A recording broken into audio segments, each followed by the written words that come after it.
I am Madison Timmons. I'm Chris Susie. And we're paranormal specialists who live in the most haunted city on earth, Savannah, Georgia. Every day is Halloween in our line of work, so join us as we spin true tales of haunts, murders, and disturbing Savannah history.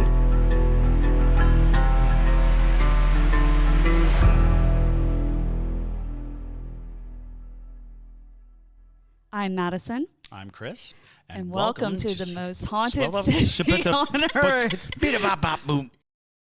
Hello, and welcome back to another episode of the most haunted city on earth. My name is Madison Timmons. I'm Chris Susie. And I'm JT Timmons. And we have a special episode for all of our Ohio listeners. Yes, we're going to talk about ghosts of Ohio. Ohio! We have a lot of Ohio is very haunted. It is. Yeah, it's extremely haunted spot. It's worth mentioning. Yeah. We have a lot of Ohio listeners, actually. Yep. A ton. Yeah, I mean, when I'm looking at the demographics analytics, you know, our Parajunkie president, Ashley Werner, she is she's an Ohioan. Not for long, but... Not for long. She's moving down here.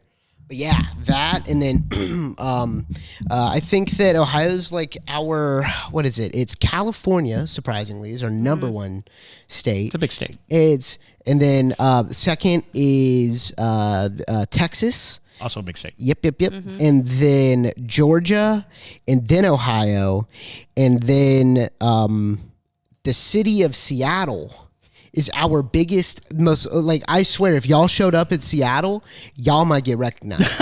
Well, let's go get some free Starbucks. Yes. We have loads of listeners from Seattle. Loads. It's our number one city.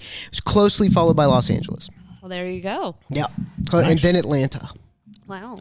So, today is for the Ohioans and everybody who listens to this podcast, because this is a fun episode. We're going to talk about the Ohio State Reformatory, which you might recognize from Shawshank Redemption. Mm-hmm. They filmed it in this prison. What? Yes. It's true.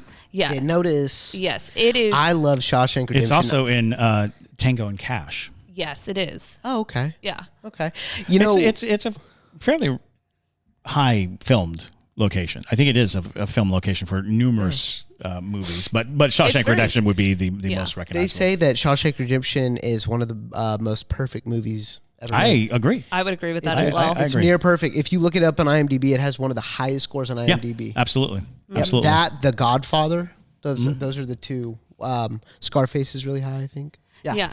So if you ever wondered why Shawshank Redemption looks so creepy on the inside when they're filming, it's because it is. Yep, it is.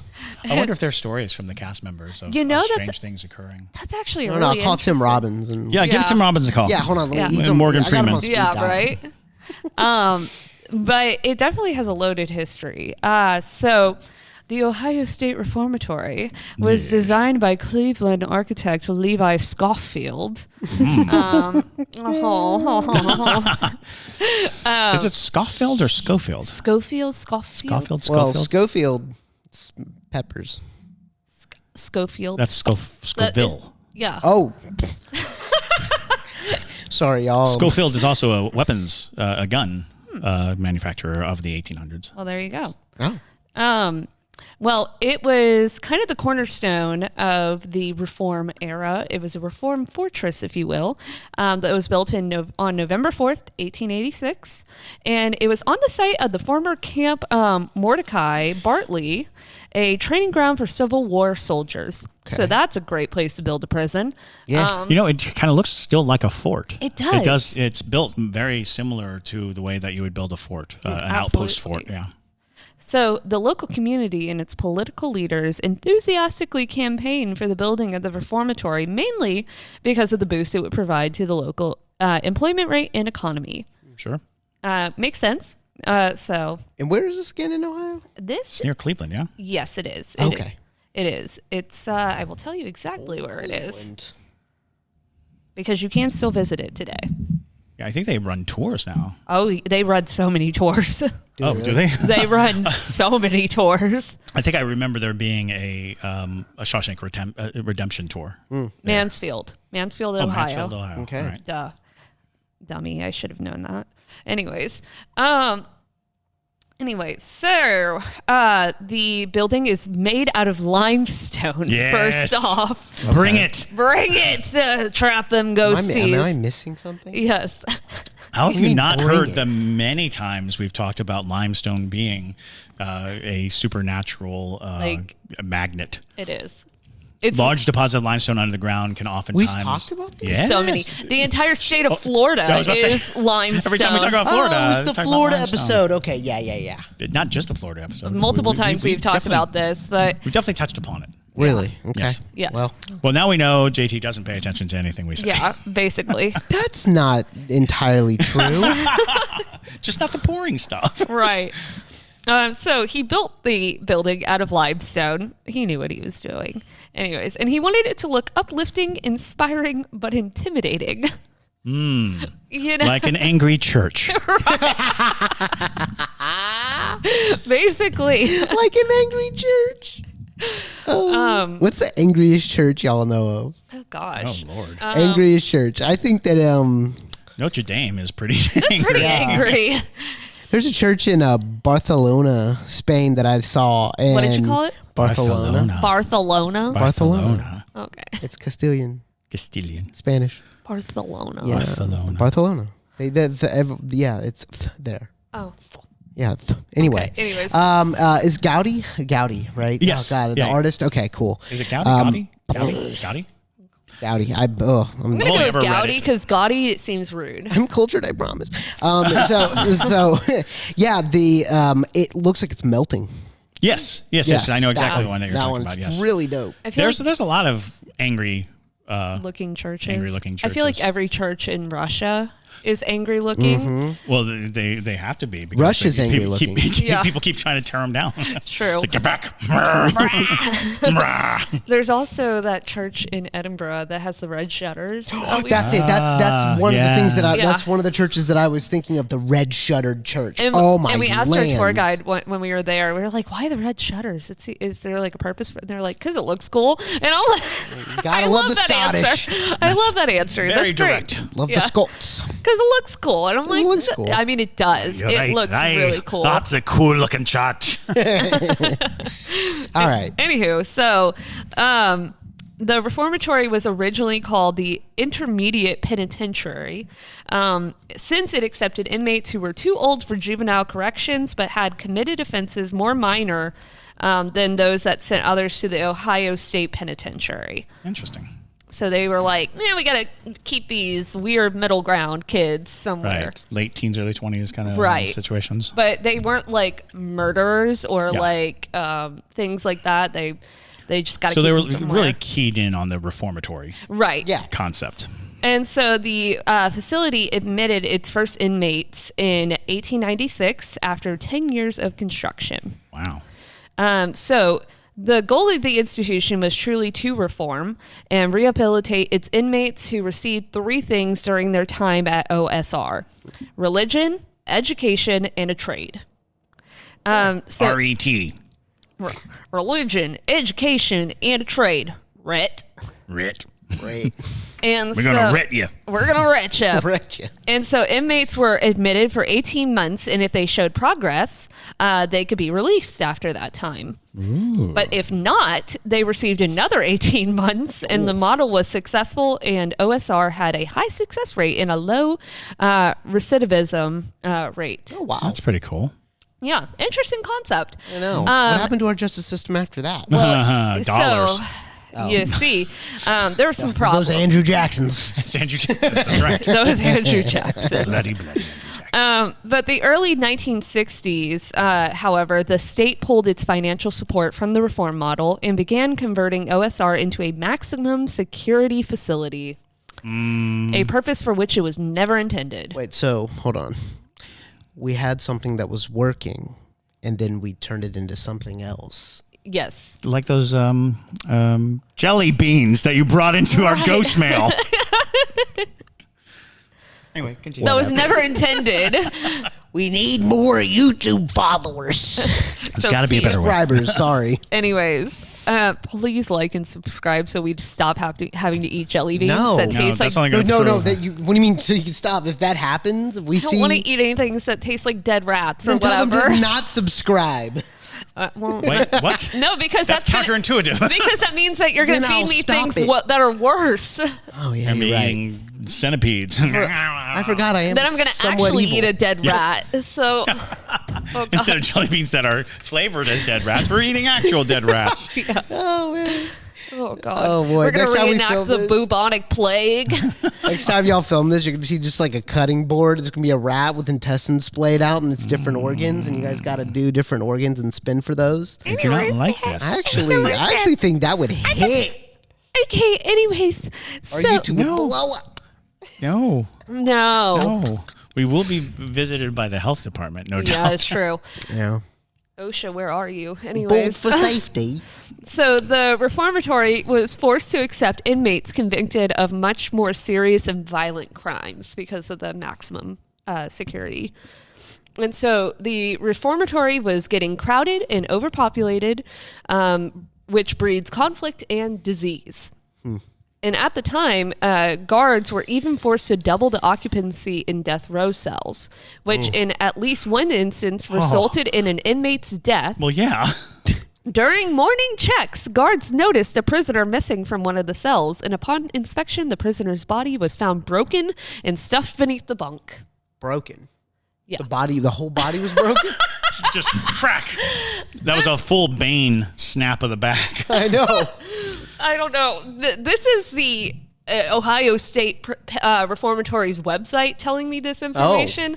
So maybe Right they from didn't the want source. to. Maybe they didn't want to give the details of how it was broken. Okay. But Well, yeah, when you're on death row, the concept of, well, what are they going to do to maybe me? he got smushed. What are they going to do to me? Right. I see this guy, he's in my room. I don't like the way he breathes. Crack. No more breath. I broke him. What do you want? You give me I a new like the way plaything? Boom. I broke him. What? What are you going to do? Oh, that's my Ohio accent, by the way. Okay. I see. And so in another incident before this, all the way in the 1930s, there was actually a riot that broke out in the East Cell Block. The guards condemned 120 rioters to share 12 solitary confinement cells for 1 week without food or water. And this punishment drove many to the brink of madness and death.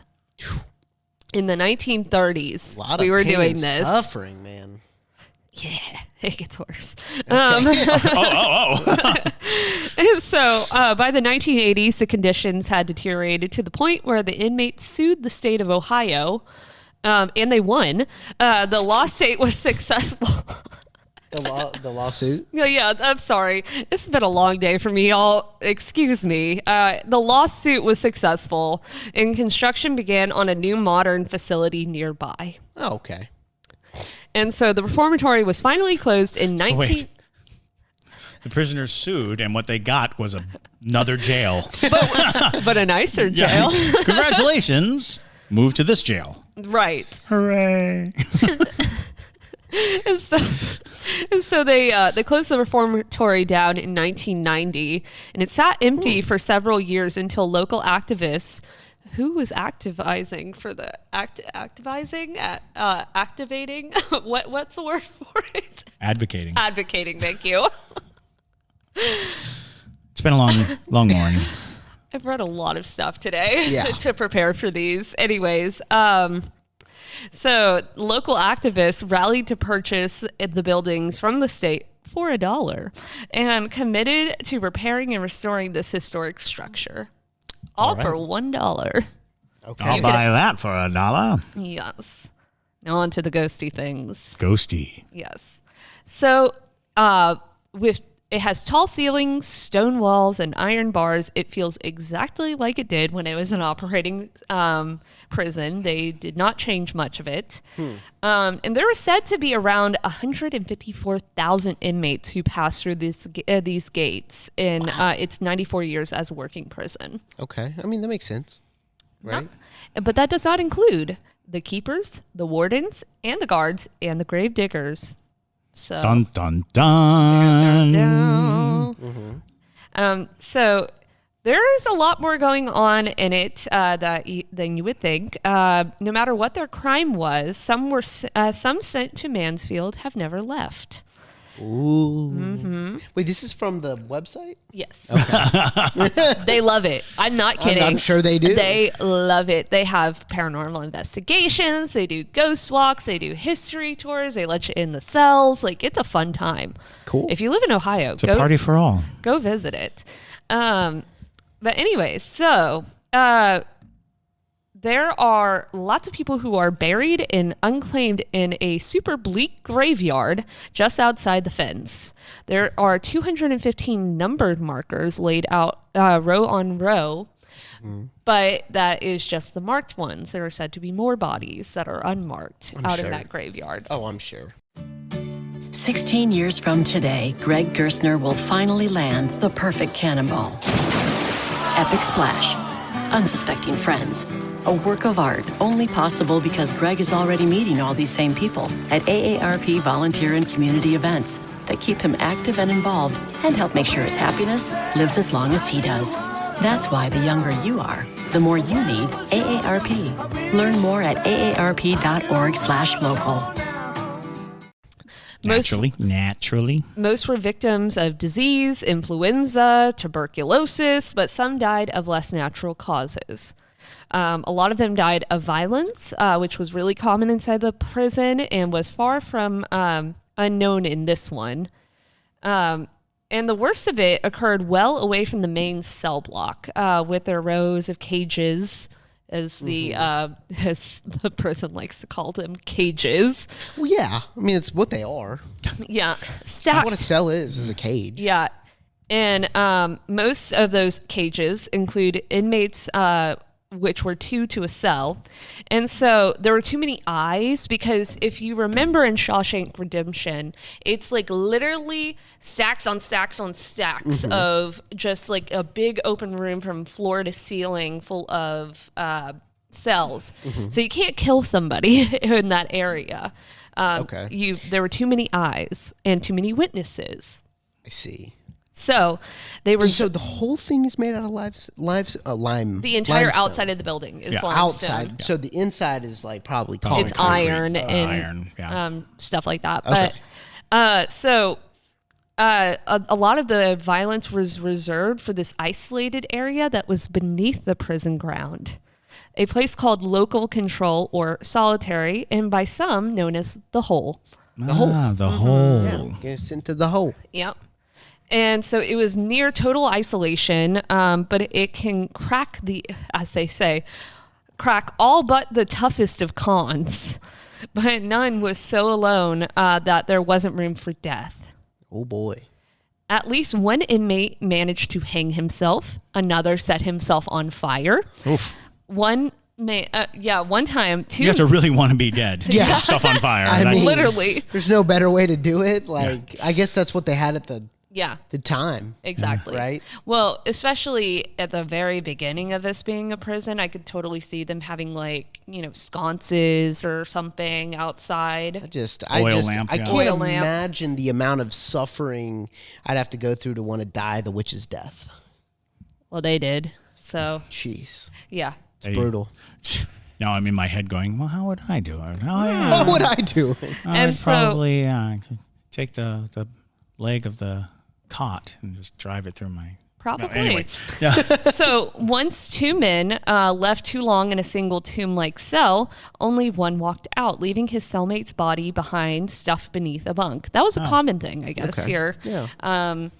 Oh, is that not just the one that we were talking about earlier? No. This was the one that happened Where in the else are you going to stuff them?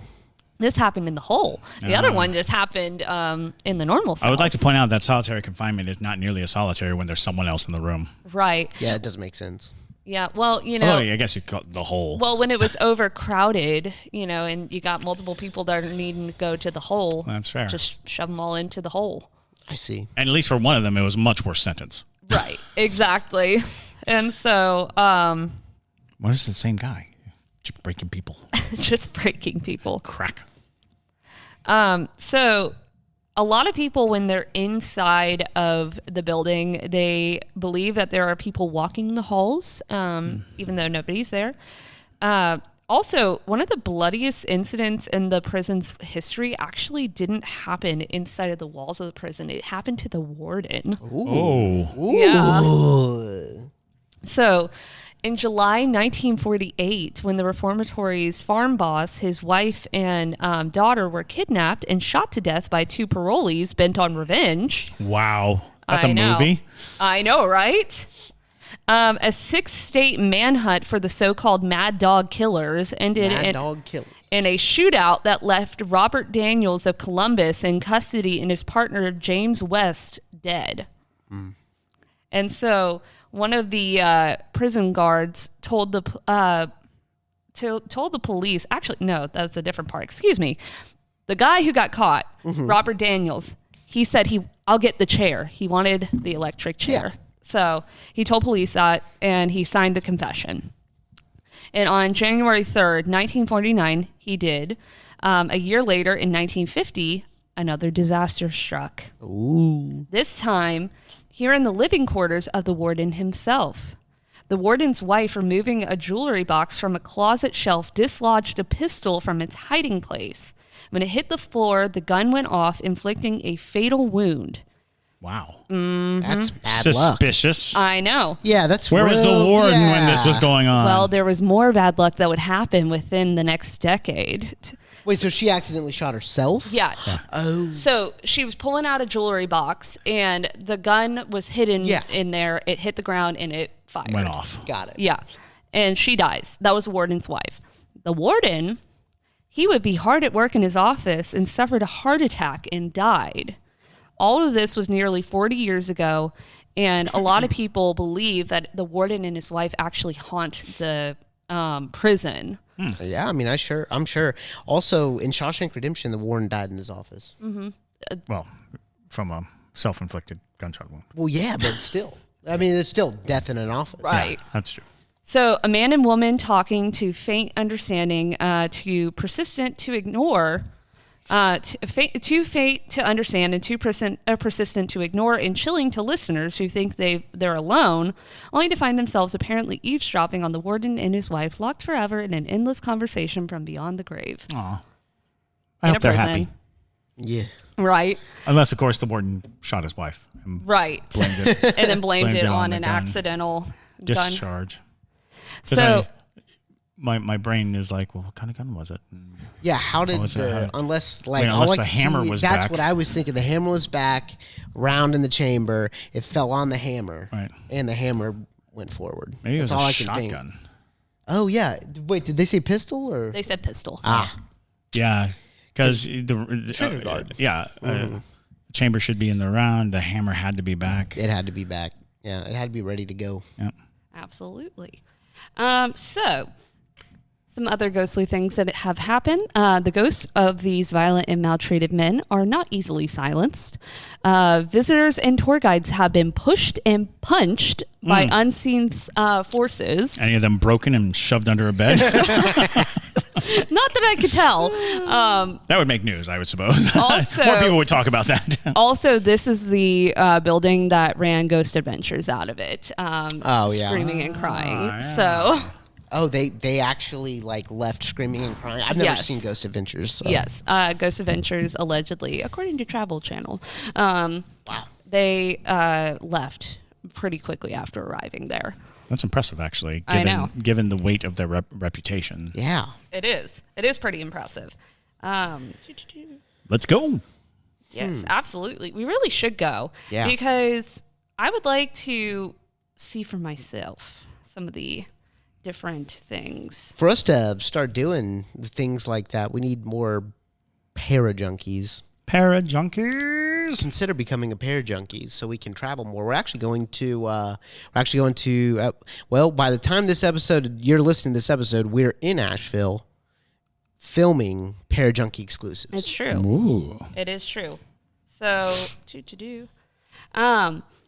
additionally, witnesses have heard cell doors slam and seen dark apparitions, and even the road leading to Ohio State Reformatory seems haunted.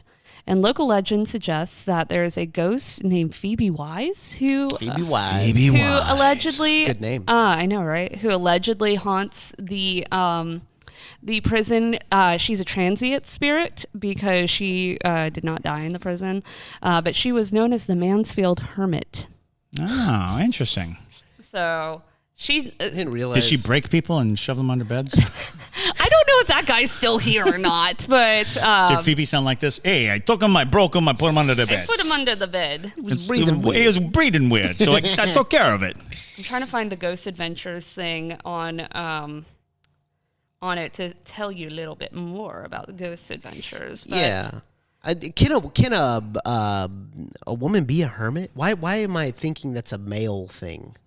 Yeah, I think in language.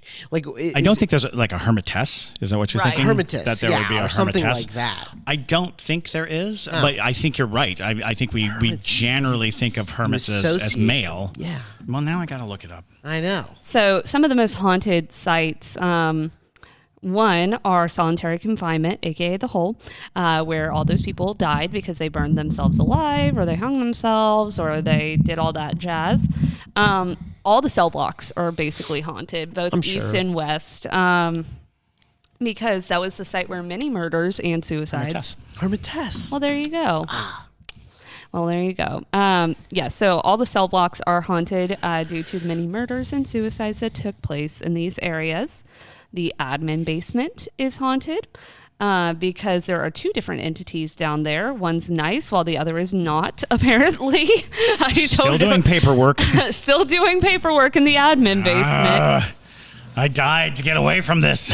Well, I mean, basement ghosts, we've talked about that Basement before. ghosts, yeah. You know, basement ghosts are not super friendly usually. Well, they don't. They are expecting to be left to the fate. Right. And if you interrupt, you may be the reason why they're not moving to the next thing. So they could be very aggressive. Right. The West Attic, according to the Mansfield Reformatory website, let's just say a very well-known paranormal celeb had an experience up there and refused to go back in. I'm not going to say who it was. I'll just say that he grabbed his scarf and walked out. Is that Zach Baggins or? No, that's Ghost Adventures. I'm pretty sure that's who they're referring to. Zach Baggins doesn't wear a scarf, does he? I don't know. He wears V-necks, doesn't he? Usually, although He's the most in famous time, singular ghost hunter. Well, they're alluding. So help us put the pieces together on that one. The chapel.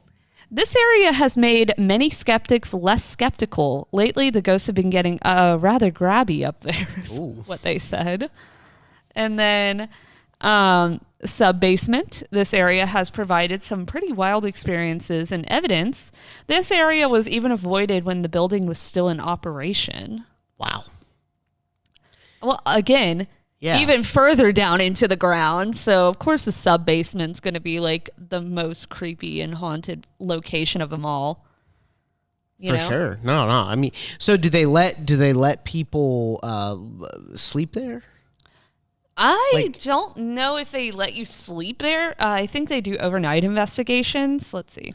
Yeah, but I'm an old man. I could do an overnight investigation till about 12:30 a.m. and then I need a bed, y'all. I mean, I'm sure you could bring yourself a sleeping bag, and while everybody else is ghost hunting, you can go sleep in the sub basement with the gravity. You're going to end up under a bunk. With broken. As long as it's dark and quiet. You came down here to sleep, so I broke them and I shoved them under the bed. Under the bed. So let's see if they do sleepovers. Aww. Let's have a sleepover, a slumber party. Spending the night. Spending the night. Spending the night. Okay. So did you? You might have mentioned it already, but the execution chamber. So the execution chamber I've not mentioned yet. Okay. Execution chamber is surprisingly not the most haunted location. It seems to be mostly around the main section of You would think that the execution chamber is going to be like the most Not haunted necessarily. spot, though. Keep in mind that inmates would not want to go to the execution chamber. It would be the last place they'd want to be when they're alive. Well, so yeah, but I figured like the ones that are executed could potentially still be there haunting the spot because they can't. you wouldn't want to be in that place, you know? Right. Yeah. I mean, if you spent all your time fearing it, and then you're dragged to it, and then you die. Exactly. You wake up and you're like, I'm in the chamber. And Yeah. So okay. one of the most haunted places outside of the ones we've mentioned is the third floor middle admin.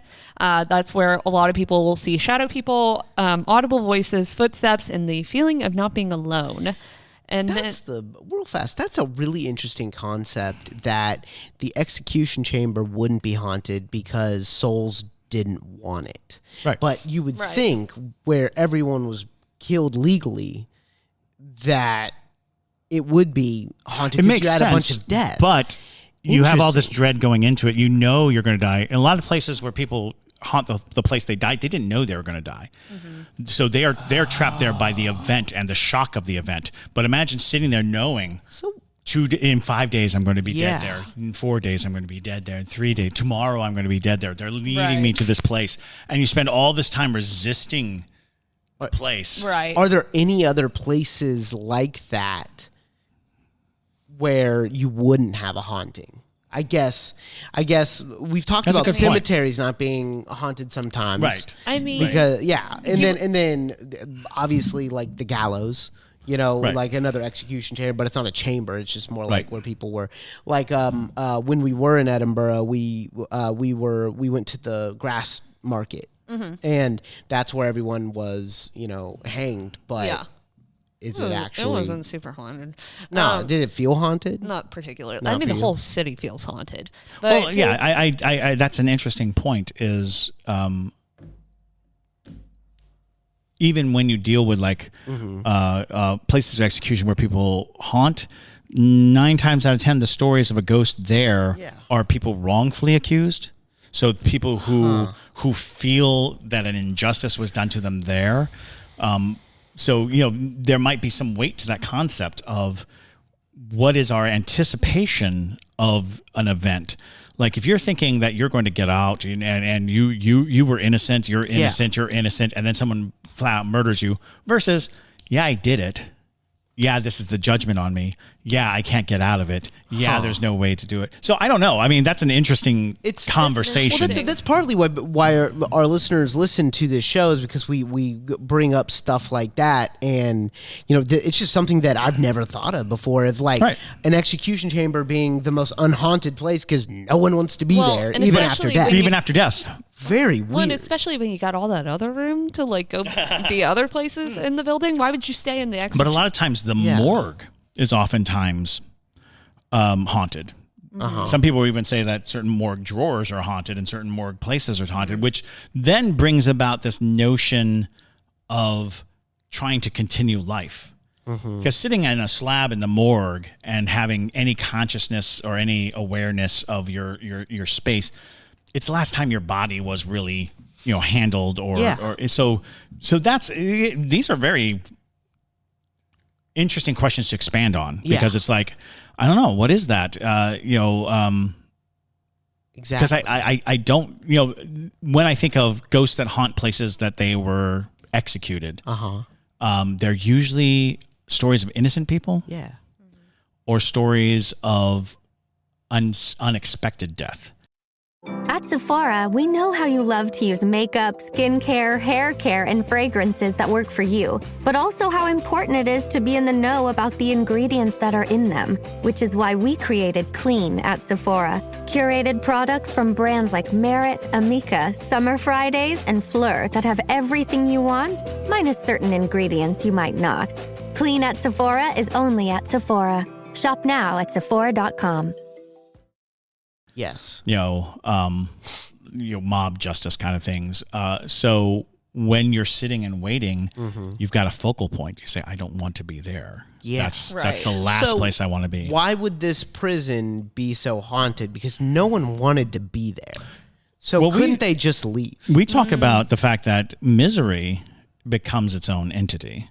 That that people suffering exude their that quality about it, and that in itself is a triggering mechanism for residual haunting, certainly. And as far as intelligent haunting, a lot of times it's about people who can't escape the notion of who they are or the notion of where they are, and they find themselves drawn to the place that they that they're so hard, that they tried in their life so hard to liberate from, and now they find themselves haunting that space because they never found the peace in their life to leave that space. You know, and so there's a lot of like prisons and asylums have the same type of hauntings all the time, and a lot of times, and I think it's true here too, a lot of times one of the things that people experience the most are staff. Yeah. Yeah. What they experience is that clipping of feet going up and down the aisles, the offices, the maintenance of the place. And I think that is a result of other spirits, their perception of a space. Sure.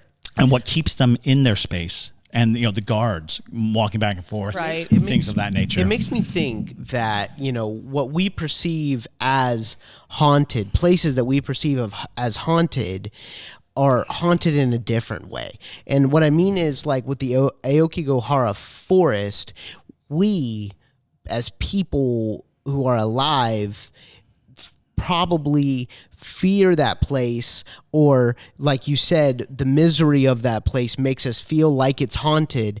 But most likely you're not going to have a ghost walking around that forest. It's all mental for us. We're all imagining that. And because I think that, I mean, am I wrong about that? I think it's a little bit different with Aokigahara because of the fact that that entire legend is steeped with like belief that the forest is what causes all of this. Sure. But with the misery of it. Right. But like you said. Yeah. But well, and the people who go in with miserable intent, Right. and the people who have misery. I think it's however, haunted by misery, not people. well, so here's the thing. I think I can't speak on Aokigahara, but at least with this, you know, it's more so, I think there's a lot of residual energy and a lot of residual entities, because if you've noticed with everything that we've talked about, all these entities don't have names. They're just going about their daily routines. So they're not anything with a conscious, Right. Yeah. or they're not even particularly souls. They're residual hauntings, like just something that you would see, you know, Right. out of the corner of your eye, but nothing that's going to actually try to hurt you. Well, because, you know, it's, and that's not to say, because they do say that there's like grabby spirits, you know, and then there might be some spirits. And then they've got the Phoebe lady, who, again, buildings made of limestone. If she was a hermit, she was kind of a weird outsider. It's not out of the realm of possibility that she just is like, I'm going to go be where all the other energy is. Well, and You know, something but- to keep in mind is that when we go into places that have this heavy energy and this residual haunting, is that we start to form shapes in our mind. We attempt to identify them and attempt to give, and that is where the danger of like ghost hunting and looking for those places is because we're giving shape and form to shapeless, formless things. You know, we're basically holding up a jar that's in the shape of whatever we want, and they'll pour that energy into it. And they will utilize what we fear and anticipate and expect, coupled with the energy of a place, to really manifest something. You know, and that's not to say that you won't run into entities. That's not to say that there aren't these human figures, these tragic characters who are, but they're also waiting to tell their story. The reason they're still here is so something will encounter them and define them and give them purpose past the point of their own lives. So a lot of haunting could just be about the energies, oftentimes hopeless in life, looking for form and shape. Sure. And so that's one of the things that you have to really train yourself away from, is thinking immediately of demon or thinking immediately of destructive or horror, because these spirits are like, I will do anything if you want to see me. You want to see me, I will. You need a monster. I will be a monster for you. Yeah. You need something. You know what you need of me to continue this conversation, to continue my purpose. Yeah. Because purposelessness has to be excruciating. You know, just being present without form or idea or notion, and then along comes somebody who says, oh, you're suffering. It's like, yes, I'm suffering. Yeah. Oh, you're, one-eyed Pete. It's like, yes, I'm one-eyed Pete. And then you start to slowly become one-eyed Pete. And you're like, oh, there he is. He's That's one-eyed one-eyed Pete. Pete. Because we are forming these shapes based on our fears, our knowledge. We go researching, we find the stories, we come back, we're like, oh, look, here's Bob who keeps breaking people and putting them on their beds. Yeah. And you go there and you're like, there's Bob. It's just like the picture that I see. The picture that is in my head that is now being projected. It's just, now I'm starting to think of the concept of, what if miserable places aren't as haunted as we think, and that they are kind of manifestations of our own minds and what we fear, versus that random Airbnb where there's an entity in there that from the episodes before, from the episode a couple episodes ago, that pushes someone because it wants them out of their domain. Absolutely. That's usually what that's I'm how saying. you draw the line. Exactly. That's usually where you draw the line. You draw the line in intent that you anticipate versus intent that is independent. Exactly. But that doesn't mean that they don't cross. That doesn't mean that you won't have an instance where your expectations feed this entity. Yes. That doesn't mean that the entity wasn't intelligent. It doesn't mean the entity wasn't, Yes. Wasn't present and had plans and ideas and iterations. But again, we go in expectantly. Sure.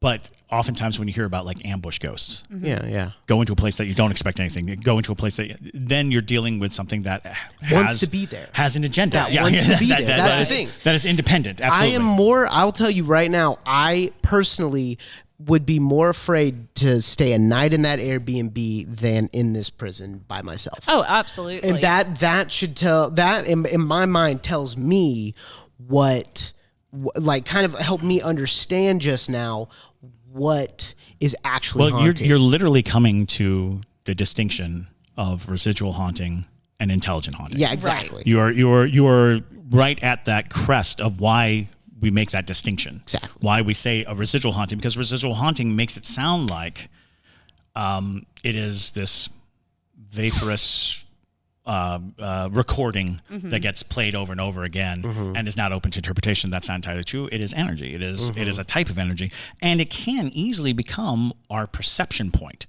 because we're sensing the misery. We begin to perceive things differently, and we've talked about this before. Residual hauntings can, by our meddling, fuel an intelligent haunting. Become, you could wager that if you've got a little boy that people are seeing and it's doing the same thing over and over again, and you become very fixated and focused on the little boy who keeps doing things because it's obviously residual haunting. He's just going in and doing the same thing over and over again. It is his lot in existence. But the more you engage it and the more you try to manipulate and talk to it, the boy could either be inhabited by another spirit attempting to appear as the boy. You might actually draw upon the boy's actual essence and slowly break him from patterns that are residual, and then it becomes intelligent. Now it becomes something communicative. Now it can kind of speak because you are actively conjuring the spirit based on what you see.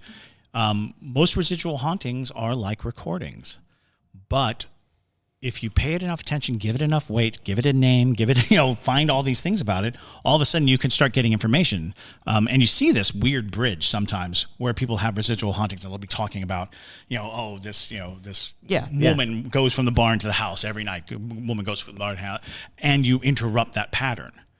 Now you are engaging in it. Now you're giving it energy, you're giving it force. And now the woman is changing its path. It's now engaging in you in some way.